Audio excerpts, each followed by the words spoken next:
الحمد لله رب العالمين والعاقبة للمتقين والصلاة والسلام على سيد الأنبياء والمرسلين رحمة للعالمين راحة العاشقين مراد المشتاقين سيد الأنبياء عظيم الرجاء عميم الجود والعطاء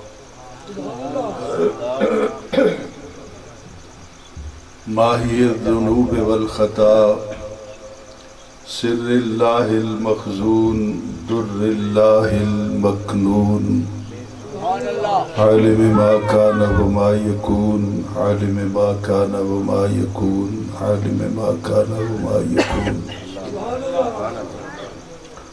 نور الأفئدة والعيون سرور القلب المحزون مأوانا ملجانا سيدنا محمد المصطفى وعلى آله وأصحابه أجمعين أما بعد فقد قال الله تبارك وتعالى في كلامه الكريم فأعوذ بالله من الشيطان الرجيم بسم الله الرحمن الرحيم الله لا إله إلا هو الحي القيوم سبحان الله لا تأخذه سنة ولا نوم له ما في السماوات وما في الأرض من ذا الذي يشفع عنده إلا بإذنه سبحان الله صدق الله العظيم وبلغنا رسوله النبي الكريم الأمين ونحن على ذلك لمن الشاهدين والشاكرين والحمد لله رب العالمين صلوا وسلموا على النبي الكريم الصلاة والسلام عليك يا رسول الله الصلاة والسلام عليك يا حبيب الله الصلاة والسلام عليك يا رحمة للعالمين وسلم عليك وعلى آلك وأصحابك يا شفيع المذنبين الصلاة والسلام عليك يا جبل حسين وسلم عليك وعلى آلك وأصحابك یا نبی الحرمین ویا امام القبلتین ویا وسیلتنا فی الدارین ادرکنی ادرکنی ادرکنی یا رسول اللہ صلی اللہ تعالی علیہ وسلم بفضل اللہ تعالی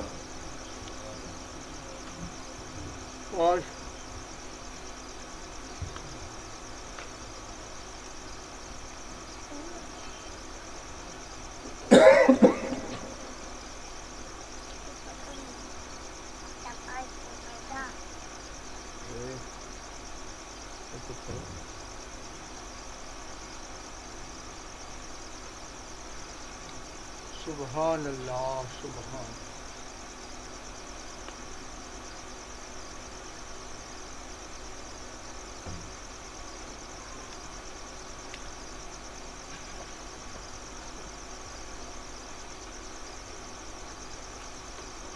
لائق صد عز والاحترام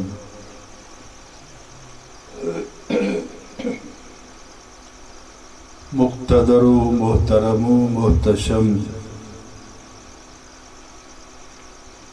حضرات علماء ذی وقار نعت خوانان ذی قدر و معزز سامعین و حاضرین کرام السلام علیکم۔ قبل اس کے کہ انتہائی مختصر وقت میں میں اپنی معروضات جناب کی سماعتوں کی نظر کروں، دل سے دعا کیجئے کہ خلاق عالم جل وعلا شانہ وعظم برہانہ اپنے پیارے حبیب صلی اللہ علیہ وسلم کے طفیل آج کی اس پروقار بزم ذکر خانوادہ رسول صلی اللہ علیہ وسلم میں مجھے حق و صداقت پر مبنی قرآن و سنت کی روشنی میں گفتگو کرنے کی توفیق عطا فرمائے، اور ماں بعد اس کے دعا کیجیے کہ اللہ تعالی مجھے بیان کرنے کے بعد آپ کو سننے کے بعد فریقین کو اس پر عمل کرنے کی توفیق عطا فرمائے۔ سب سے پہلے تو میں انتہائی شکر گزار ہوں محترم المقام جناب محمد رمضان قادری صاحب کا اور ان کے رفقاء کا، بانیان محفل کا، کہ جنہوں نے مجھے آج اس خوبصورت محفل میں نبی اکرم صلی اللہ علیہ وسلم کی چاروں بیٹیوں میں سے پیاری بیٹی سیدہ زہرا پاک سلام اللہ علیہا کے بارے میں گفتگو کرنے کا موقع فراہم کیا۔ یہ اتنا بڑا اعزاز ہے میرے لیے جتنی میری اوقات نہیں ہے۔ آپ سب تشریف لے کے آئے، آپ کے لیے اور اپنے لیے دعا گو ہوں کہ اللہ تعالی ہم سب کا آنا اپنی بارگاہ میں بھی قبول فرمائے، سیدہ زہرا پاک سلام اللہ علیہا کی بارگاہ میں بھی قبول فرمائے، اور نبی اکرم صلی اللہ علیہ وسلم کی بارگاہ میں بھی ہم سب کی حاضری کو اللہ تعالیٰ قبول فرمائے۔ میرے بعد میری جماعت اہل سنت کے ایک نامور خطیب عالم دین آپ کے سامنے خطاب فرمائیں گے۔ میں تو مقدمۃ الجیش کی حیثیت سے حاضر ہوا ہوں۔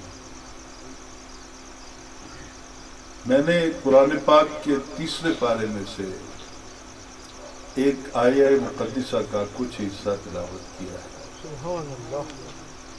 چونکہ شاید آپ کو گفتگو اس طرح سننے کی عادت نہ ہو، لیکن تحمل کے ساتھ تھوڑا سا چلیں گے تو آج ہم اسی آیت سے سیدہ زہرا پاک کی عظمت کو سمجھنے کی کوشش کریں۔ سبحان اللہ، ماشاءاللہ ماشاءاللہ۔ اللہ یہ اللہ تعالیٰ کا اسم ذات ہے۔ جس طرح اللہ تعالیٰ خود بے مثال ہے، اسی طرح اللہ تعالیٰ کا نام بھی بے مثال ہے۔ لا الہ الا هو الحی القیوم، کوئی بھی عبادت کے لائق نہیں ہے، وہ کسی سے مانگ کر نہیں جی رہا،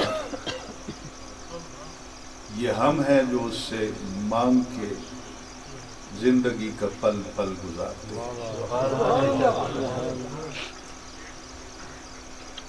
وہ قیوم بھی ہے، ہمیشہ سے ہے، ہمیشہ رہے گا۔ حیران کن تعارف یہ ہے کہ لا تأخذہ سنۃ ولا نوم، وہ ایسا مالک و خالق ہے جس کو نہ کبھی اونگ آتی ہے اور نہ کبھی نیند آتی ہے۔ وہ اونگنے سے بھی بے نیاز ہے، وہ نیند سے بھی بے نیاز ہے۔ یہ دونوں چیزیں اس کی صفت میں شامل نہیں۔ لہو ما فی السماوات و ما فی الارض،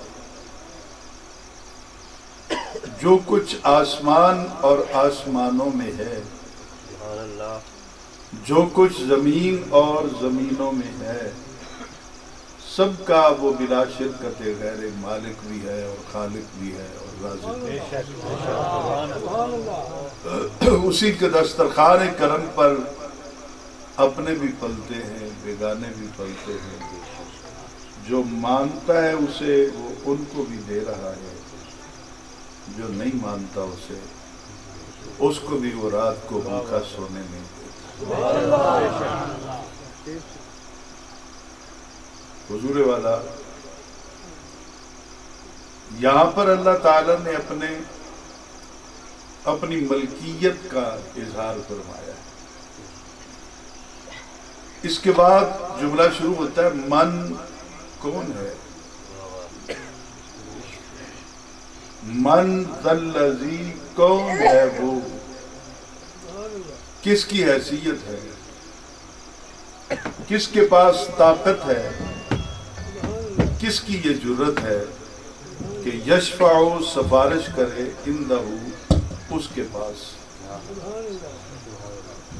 آیت کے اس حصے کو پڑھ کر میرے مخالفین جتنے بھی ہیں ان کا تعلق جہاں سے بھی ہے، جو بھی نام ہے، مجھے اس کا ذکر کرنے کی ضرورت نہیں ہے، لیکن من ذا الذی یشفع عندہ پہ بریک لگا کر گھنٹوں تک وہ ہمارے عقیدے کے خلاف گفتگو کرتے ہیں۔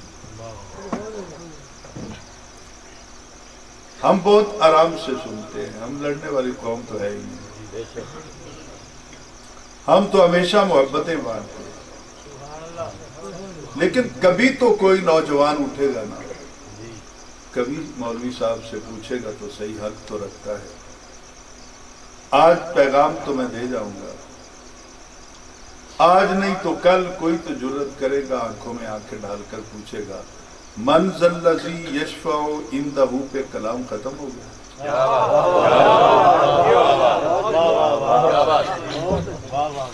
جملہ مکمل ہو گیا، عندہ کے آگے کچھ بھی نہیں، آیت کا اختتام ہو گیا۔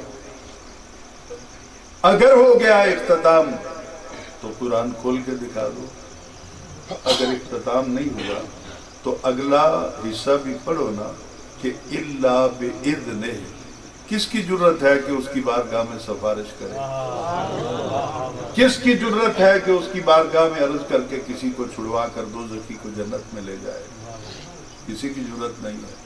الا باذنہ، الا حروف استثنائیہ میں سے ہے، سوائے اس کے جس کو اس نے خود اذن عام دیا ہے، کہ کسی اور کی جرت تو نہیں ہے کہ میری بارگاہ میں لب کشائی کرے، لیکن محبوب تیرے ساتھ پیار اتنا ہو گیا ہے، تو کہتے جانا میں بخشتا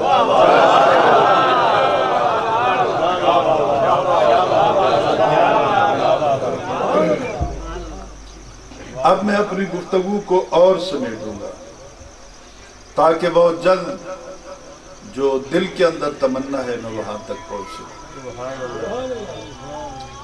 بخاری شریف کے اندر ہے کہ ایک مرتبہ خواتین نے اپلیکیشن موو کی نبی علیہ السلام کی بارگاہ میں کہ یا رسول اللہ، ہم بھی تو بیٹیاں ہیں،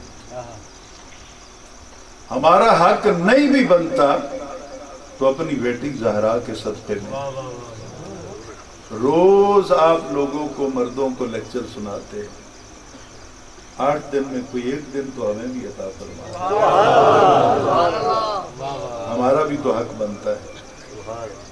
اپنی زہرا کا صدقہ ہم کنیزوں کو یہ خیرات عطا کر دی جائے تو حضور نے ایک دن کا انتخاب کر دیا۔ حضور خواتین کے اجتماع میں خطاب کے لیے تشریف لے گئے، فقط خطاب نہیں کرنا تھا، آپ نے خواتین کے ذریعے پوری امت کو کوئی پیغام بھی دینا تھا۔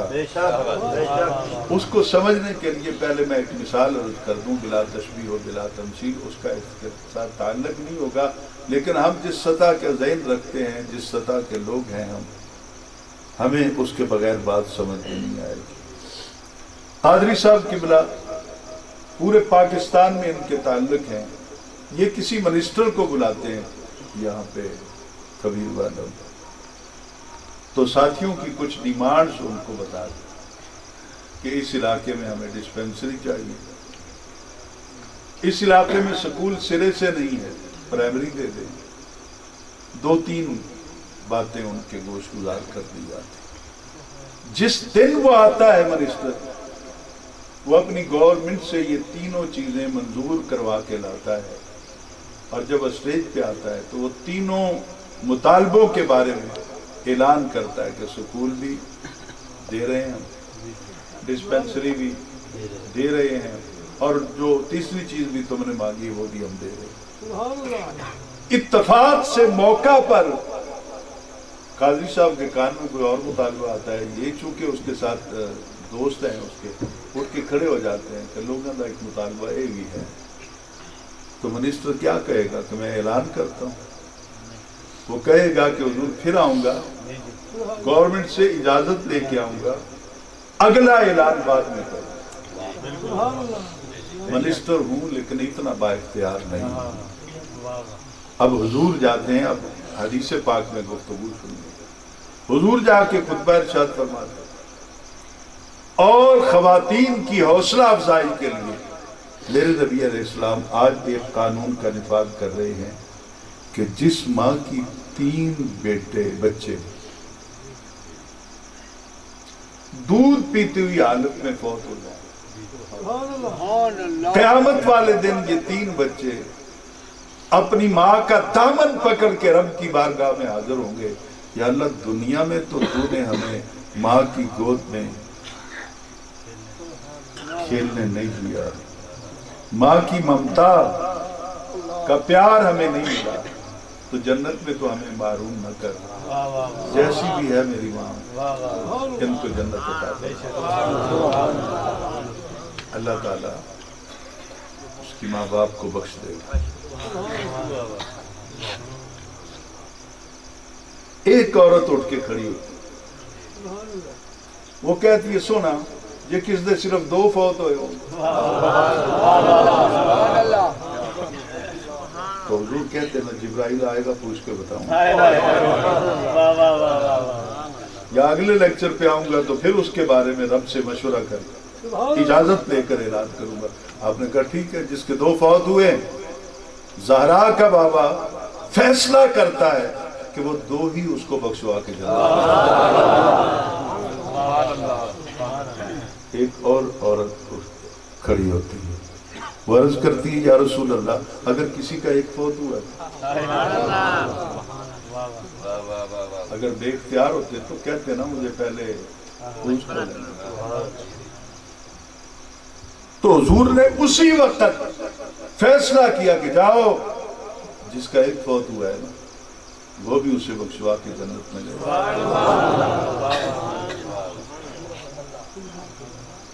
اب کوشچن پھر ہو جاتا ہے جدہ بھی چھوٹا ہوئے ہی نہیں فوت، آپ نے ایک سہارے کی راہ تو نکال دی ہے، 3 بچوں والے والدین جنت میں چلے جائیں گے، 2 والے چلے جائیں گے، 1 والا چلا جائے گا جن کا ہے ہی کوئی نہیں۔ تو حضور نبی رحمت اپنا دامن پھیلا کے ارشاد فرماتے ہیں، آپ نے فرمایا جدے 3 نہ ہو 3 لے جا سن، جڑے 2 ہیں وہ 2 اپنے ماں باپ لے جا سن، جڑا 1 ہے وہ 1 اپنے ماں باپ، جدہ کوئی نہیں میں جو بیٹھا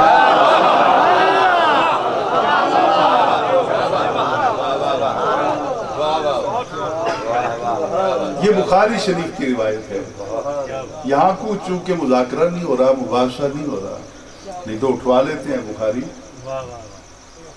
میں کو گنے لے کر نہیں چلتا، 3-5 بار گولیاں کھا کے بھی میں نے ان پہ ڈیپینڈ نہیں کیا، میں پھر بھی ساتھ لے کے جاتا ہوں، یا قرآن پاک ہوتا ہے یا حدیث مبارک ہوتا ہے، بخاری اٹھوا لیتے ہیں، میں سند بھی پڑھ دیتا ہوں، میں متن بھی پڑھ دیتا ہوں، مولانا اگر اس میں کوئی کسی قسم کا سقم ہے اور میں دلیل کے طور پہ پیش کر رہا ہوں اور یہ غلط ہے تو پھر کاٹ دو میری گردن، چھپ چھپ کے وار کیوں کر؟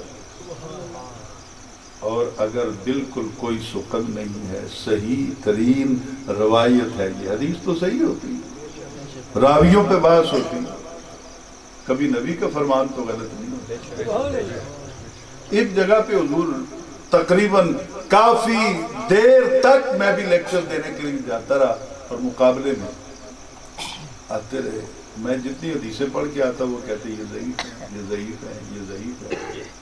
ہمارے جو ساتھی تھے انہوں نے کہا حضور آپ جتنی بھی روایتیں پڑھ کے جاتے ہیں وہ ضعیف کہہ دیتے ہیں، اب ہمارے پاس تو کوئی کرائٹیریا نہیں، ہم ان کو کس طرح چپ کروائیں. میں نے کہا ایک کرائٹیریا ہے، سو پوچھا جی انہوں نے والد صاحب ہیں جی الحمدللہ تو ہیں. کتنی عمر ہوئے گی؟ 80-82 سال. میں مولوی صاحب نے پوچھا جی یہ ضعیف ہو گیا، ابا رہ گیا کہ نہیں رہ گیا؟ میرا خیال ہے میں سمجھا نہیں سکتا. تو ضعیف ہو تو روایت قبول نہیں نہ رہتی، انکار کرتے ہیں تو ابا ضعیف ہو گیا نا، چھڑ دو انکار کر دو. ہونتا سی ابا ہونتا ضعیف ہو گیا. تو میں باتوں میں نہیں جاؤں گا، میں اپنی منزل کی طرف چل رہا ہوں. سوال میرا یہاں پہ ہے، زید ہے، بکر ہے، عمر ہے، ماں و شمار کوئی بھی ہے. ماں پڑھی لکھی ہے، ان پڑھ ہے، وہ جس برادری سے بھی تعلق رکھتی ہے، اگر اس کے 3 بچے بچپن میں دودھ پیتے ہوئے فوت ہو گئے، وہ بچے ان کو بخشوا کے لے جائیں گے. وہ ماں جس نے کبھی نماز نہیں پڑھی، میں منزل پہ آ گیا ہوں اگر بات سمجھ آ گئی. وہ ماں جس نے کبھی قرآن پڑھا نہیں، وہ قرآن جانتی نہیں ہے، کلمہ بھی اس کو صحیح نہیں آتا. ہاتھ دھو کر وہ روٹی کھانا تو دور کی بات ہے، آٹا بھی نہیں گوندتی، ویسے شروع ہو جاتا. اسے کسی قانون کا پتہ نہیں، بالکل دیہات پہ رہنے والی، اس کے بچے بخشوا لیں گے. تے جڑی ہر ویلے قرآن پڑھتی رہے او دے پتراں کسن نہیں بخشوا.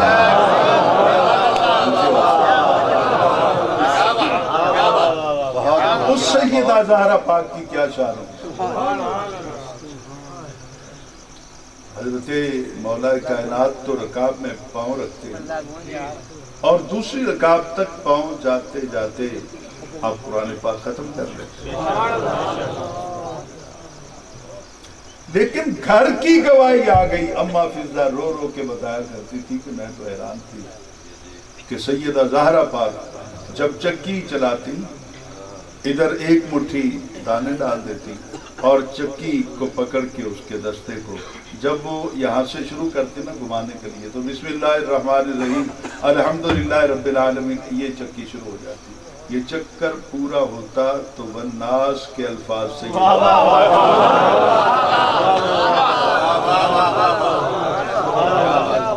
کیونکہ قانون یہی ہے الخبیثات للخبیثین الطیبات للطیبین. یہ قرآن پاک کے 18ویں پارے میں جڑے پاک ہوندے انہاں نوں بیویاں بھی پاک جڑیاں عورتاں پاک ہوندیاں انہاں نوں شوہر بھی پاک ہوندے. تو حضور پاکی کی اس سے بڑی دلیل کیا ہوگی کہ پیدا ہو کعبہ میں. میری بات ذرا غور سے سنیے. پیدا ہو کعبہ میں اور ایک روایت میں یہ بھی آتا ہے پتہ نہیں ہضم ہو یا نہ ہو کہ 3 دن پھر کعبہ میں رہے. مولانا صاحب کو غصہ آتا ہے کہ جس وقت ماں بچہ جنتی ہے اس وقت اس کے پیٹ سے کچھ آلائشیں نکلتی ہیں، کچھ نجاستیں نکلتی ہیں، کچھ ایسی چیزیں نکلتی ہیں. میں نے کہا انتخاب ہے مولا علی کے لیے سیدہ زہرا پاک کا. اور سیدہ زہرا پاک جب امام حسن کی ولادت ہوتی ہے، یہاں پہ آن دن کا روایت ہے کہ ادھر امام حسن کی ولادت ہوتی ہے اور ادھر مسجد نبوی میں حضرت بلال اذان دیتے اور آپ اپنی کنیز کو کیا کہتی ہیں؟ آپ نے کہا حسن کی ولادت کا وقت مکمل ہو گیا ہے، وہ پیدا ہو چکے ہیں، مصلی بچھاؤ، میں نے زور کی نماز. تو کیٹیگری یہ بنی کہ زہرا کسی بھی حالت میں ناپاک نہیں ہوتی. تو شوہر بھی تو اسی قانون کے مطابق شوہر بھی اسی قانون کے مطابق ملے گا کہ وہ طیبہ ہیں تو یہ بھی طیبون ہیں تو یہ طیبات میں سے. تو اس کیٹیگری کے مطابق حضرت سیدہ فاطمہ بنت اسد، اور یہ بات آج تک میری سمجھ میں قاضی صاحب نہیں آئی، میں یہاں بھی آپ کے توسط سے علماء کی بارگاہ میں یہ سوال پیش کرنے چلا ہوں کہ فاطمہ بنت اسد اس دنیا سے پردہ فرماتی ہیں؟ حضور اپنی چادر دیتے ہیں کفن کی، جنازہ اٹھتا ہے تو حضور ساتھ جاتے ہیں، جنازے کو کاندھا بھی دیتے ہیں، پھر قبر میں اس وقت جنازہ پڑھنے کا حکم نہیں تھا، قبر میں دفنانے سے بیشتر حضور خود قبر میں اترتے، پہلے بیٹھتے ہیں، پھر لیٹتے ہیں، پھر یہ ہاتھ ادھر کھولتے ہیں، پھر یہ ہاتھ ادھر کھولتے ہیں۔ صحابہ نے عرض کی حضور اس عمل کی وجہ کیا ہے؟ تو آپ نے میری ماں کی قبر تھی نا۔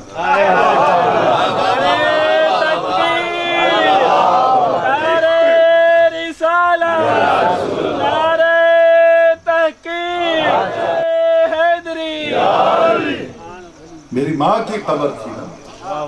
اب ذرا غور کیجئے، میری ماں کی قبر تھی، میں اس لیے لیٹا ہوں، حضور نے جو کچھ کہا میں بعد میں سناؤں گا، جو میرے ذہن میں اس در کی غلامی کے لیے خراج تحسین میں دو بول آئے ہیں وہ یہ کہ حضور نے کہا ہوگا، مزاجن یہ بنتا ہے صحابہ کے سامنے کہ میری ماں اس گھارے چاندی پہ انہوں پتہ تے لگے کہ میرا پتر کتنی شادہ ہے۔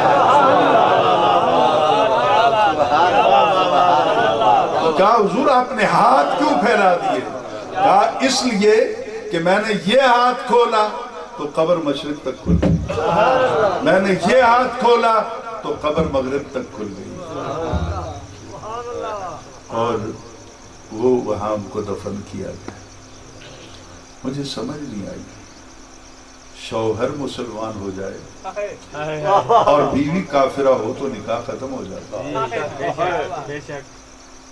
بیوی مسلمان ہو جائے شوہر کافر ہو تو نکاح ختم ہو جاتا۔ تو یا نکاح برقرار رکھنا ہے تو ابو طالب کو مسلمان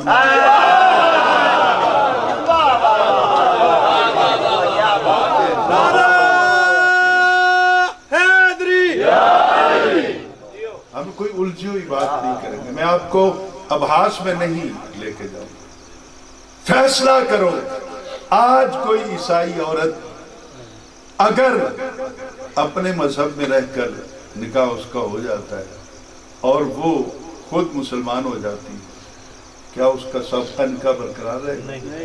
سابقہ شوہر سے طلاقیں لینی پڑیں گی، ختم ہو جائے گا۔ کیوں؟ اس لیے کہ یہ مسلمان نہیں۔ تو مسلمان ہونے کے بعد حضرت ابو طالب کے نکاح پر نبی نے فتویٰ کیوں دیا؟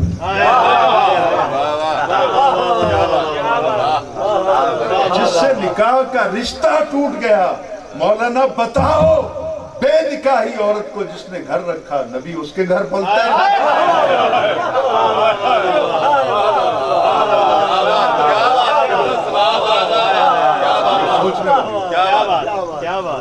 اب یہاں پہ میں ایک دو باتیں اور کر لوں۔ قرآن پاک کے اندر ہے پہلا پارہ، آج اتفاق ہے کہ ٹیبل بھی نہیں ہے، قرآن پاک بھی نہیں تو میں آپ کو دکھاتا۔ پہلے پارے کے اندر اللہ تعالیٰ نے کافر کے لیے قانون بنایا، ماشاءاللہ، جو حافظ بیٹھے ہیں علماء بیٹھے ہیں وہ جانتے ہوں گے۔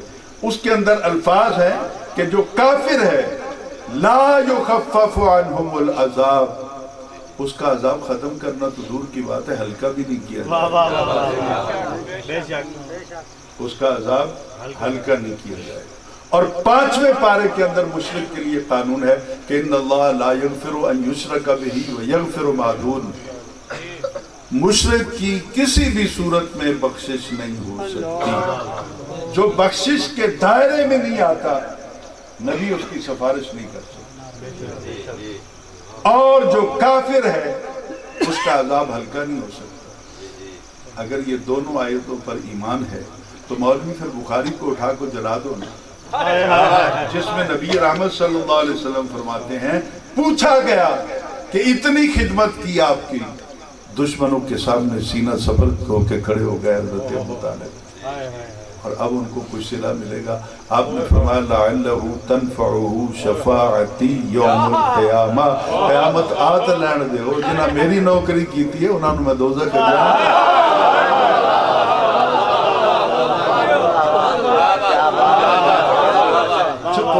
نبی زیادہ سمجھتا ہے یا ہم زیادہ سمجھتے ہیں؟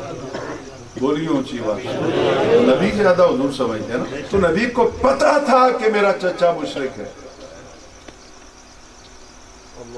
تو پھر بھی آپ کہتے ہیں لعلہ تنفعہ، ضرور فائدہ دے گی اسے شفاعتی، میری شفاعت یوم القیامہ، قیامت والے دن. تو پتہ چلا کہ نبی کی نظر میں مشرک ہوتا تو نبی اس طرح کہتا ہے نا، نبی تو مشرک نہیں مانتا تو رولا پائے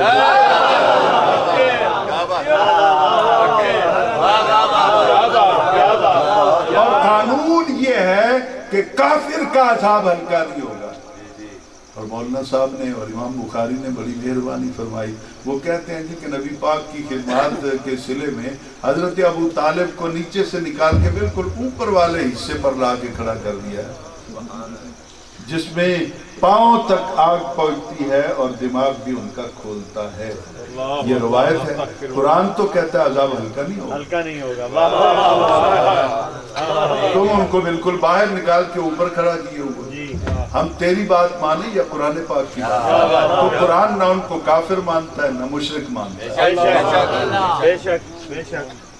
حضرت سیدنا ابو طالب علیہ السلام، ہم تو ڈنکے کی چوٹ پہ، ہم تو خون سے بے وفائی نہیں کر سکتے. تو چلتے ہیں ادھر کہ ایک عام تھرڈ کلاس کی عورت جو ہے اس کے بچے شفاعت کروائیں گے.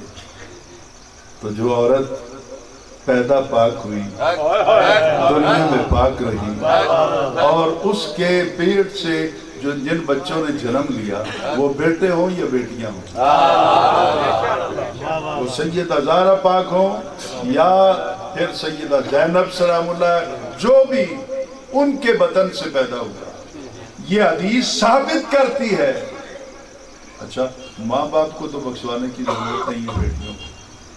اب ان کی بخشش کا دروازہ تو پھر نوکروں کے لیے کھلے گا. ماں باپ نے کہنا ہے کہ ہمارے لیے تو تمہیں تکلیف کرنے کی ضرورت نہیں ہے بیٹا، چلو تم نے پھر آج قیامت کے میدان میں کچھ کرنا ہی ہے اپنے ماں باپ کی خدمت کے لیے، تو اس طرح کرو جڑے ساڑی خاطر روندے رہ گئے، ساڑی خاطر فتوے جھلدے رہ گئے، ساڑی خاطر پریشان رہ گئے، پھر اپنی شفاعت کے صدائیں ان کے لیے بلند کرو. اور میں ڈنکے کی چوٹ پر کہتا ہوں کہ جس کی شفاعت کے لیے زہرا کی اولاد میں سے کوئی بھی کھڑا ہو جائے گا جنت اس کا مقدر ہے.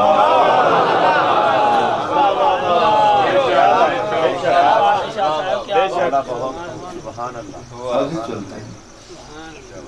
اگلے دن میں ریویہ خان میں تھا، 15-20 دن ہو گئے.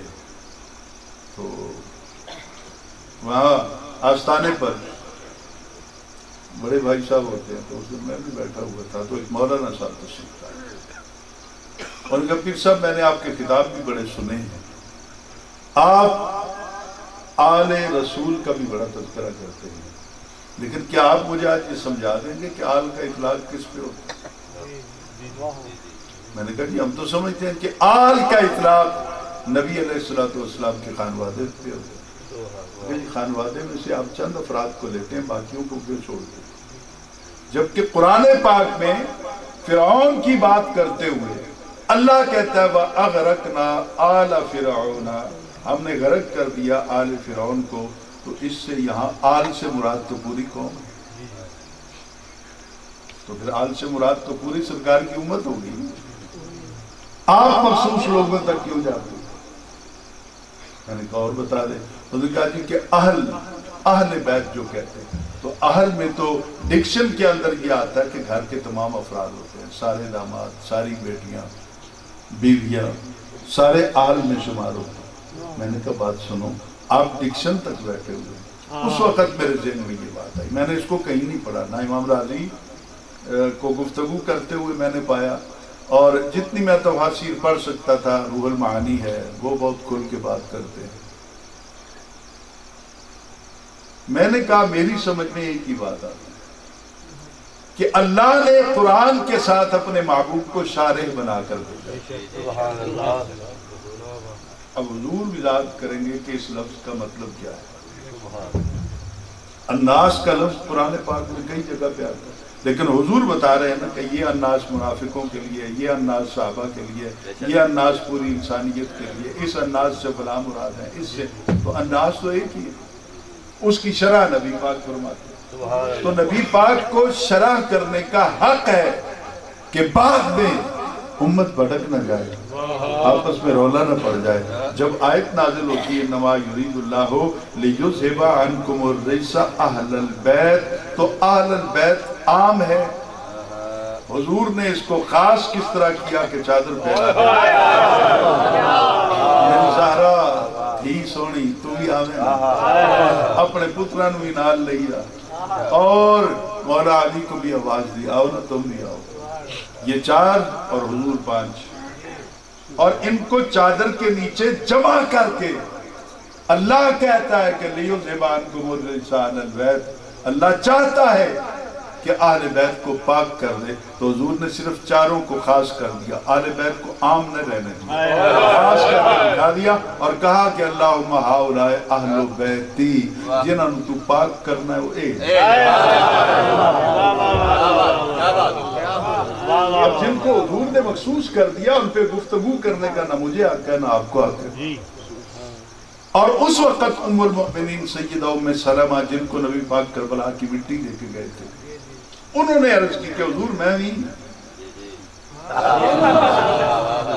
میں بھی شامل ہو جاؤں، چادر کے نیچے آ جاؤں، تو آپ نے کہا تم پہلے بھی خیر پڑھو، خیر ہے اتھے کی گزارا کرو جڑا پہلے ہے۔ یہ بڑا منصب ہے، نبی اولا بالمؤمنین من انفسہم وازواجہ امہاتہم، نبی کی ازواج کو ہم نے تو نہیں، مولوی کے نکاح نے تو نہیں، رب نے قرآن میں ہماری مائیں بنایا، تو ان کا احترام کرو۔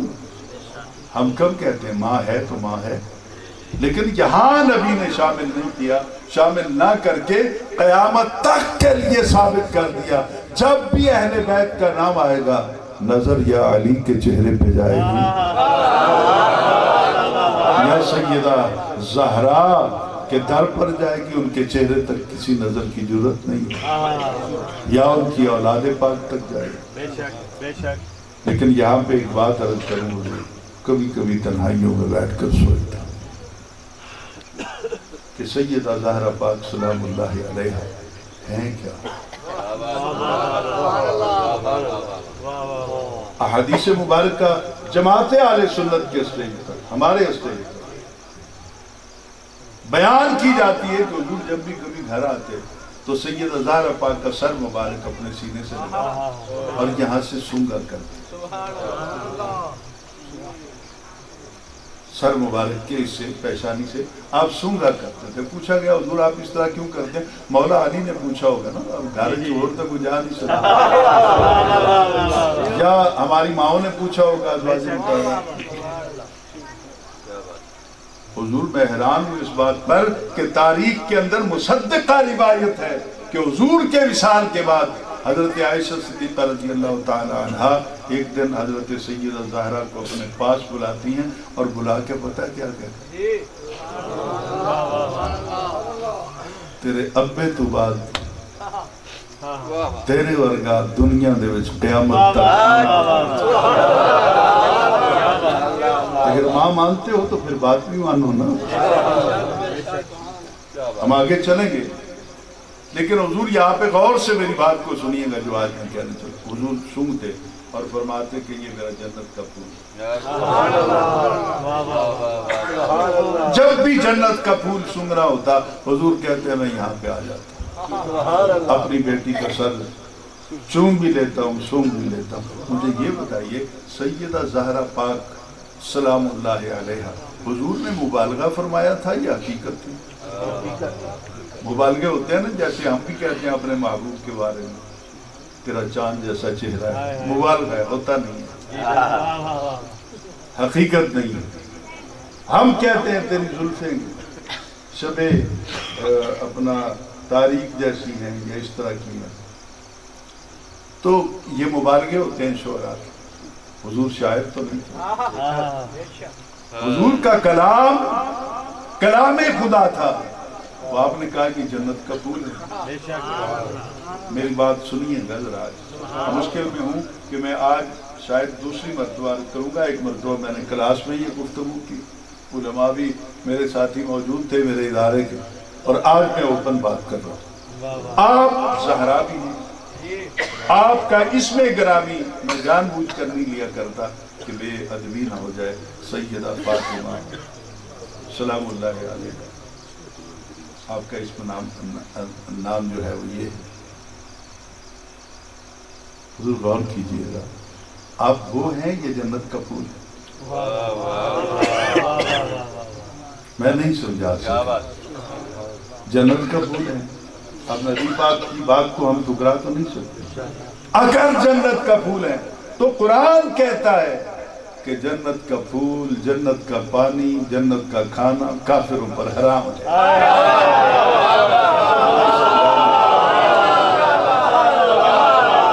بس جو میرے نصیب میں ہے مجھے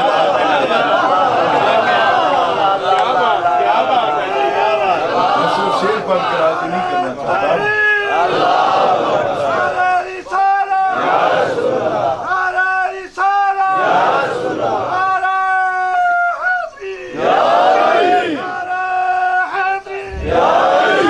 ہنسو مت بیٹے, گناہ ہوتا ہے. اس کا جیسا بھی آواز نکلا اس نے اپنی آواز کو نہیں دیکھا, اس نے محبت ہے.